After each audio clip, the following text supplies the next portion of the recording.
তেনেকুৱা ধৰণৰ খবৰ ইনপুট আহিয়ে থাকে আৰু আহিছেও। আৰু গণতন্ত্ৰ দিৱসেই হওক বা আপোনাৰ স্বাধীনতা দিৱসেই হওক, তেওঁলোকে তেতিয়া এটা খুটাঘাতমূলক কাৰ্য কৰিবৰ কাৰণে চেষ্টা কৰে। 2-3টামান গ্ৰুপ নামি আহিছে আৰু আমিও সষ্টম হৈ আছোঁ। অন গ্ৰাউণ্ড যিবিলাক আমাৰ খবৰ, আমি সেইবিলাক খবৰবিলাক লৈ আছোঁ আৰু যেতিয়াই প্ৰয়োজন হ'ব আমি সেইধৰণে আমি মোকাবিলা কৰিম।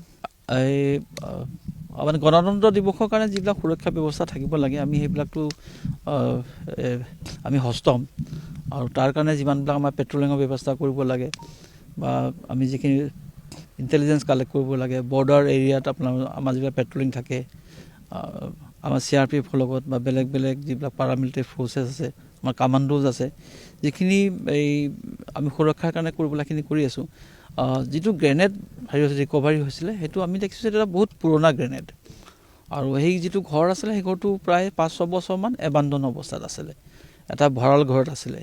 আৰু যিটো গ্ৰেনেড সেইটো নৰ্মেলি আলফাই ব্যৱহাৰ নকৰে, সেইটো হেণ্ড গ্ৰেনেড নৰ্মেলি আমাৰ চিকিউৰিটি ফ'ৰ্চে ইউজ কৰে। তাৰ যিটো ভিতৰৰ যিবিলাক এক্সপ্ল'জিভো অলমষ্ট মানে নাইকিয়া টাইপৰে পাইছোঁ আমি ডিটেইল ৰিপৰ্টটো বম ডিছপ'জেল স্কোৱাডৰ পৰা আমি লৈ ল'ম।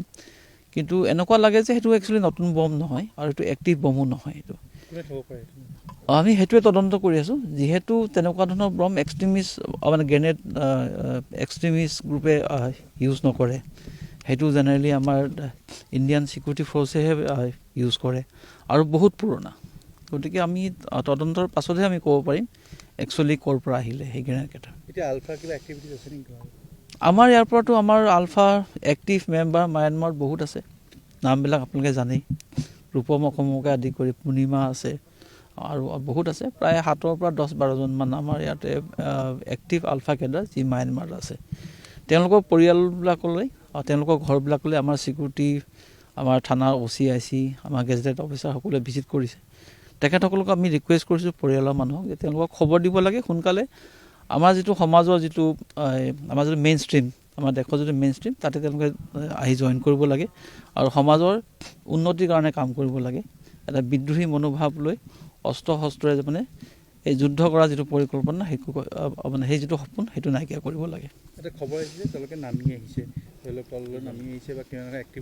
তেনেকুৱা ধৰণৰ খবৰ ইনপুট আহিয়ে থাকে আৰু আহিছেও। আৰু গণতন্ত্ৰ দিৱসেই হওক বা আপোনাৰ স্বাধীনতা দিৱসেই হওক, তেওঁলোকে তেতিয়া এটা খুটাঘাতমূলক কাৰ্য কৰিবৰ কাৰণে চেষ্টা কৰে। 2-3টামান গ্ৰুপ নামি আহিছে আৰু আমিও সষ্টম হৈ আছোঁ। অন গ্ৰাউণ্ড যিবিলাক আমাৰ খবৰ, আমি সেইবিলাক খবৰবিলাক লৈ আছোঁ আৰু যেতিয়াই প্ৰয়োজন হ'ব আমি সেইধৰণে আমি মোকাবিলা কৰিম।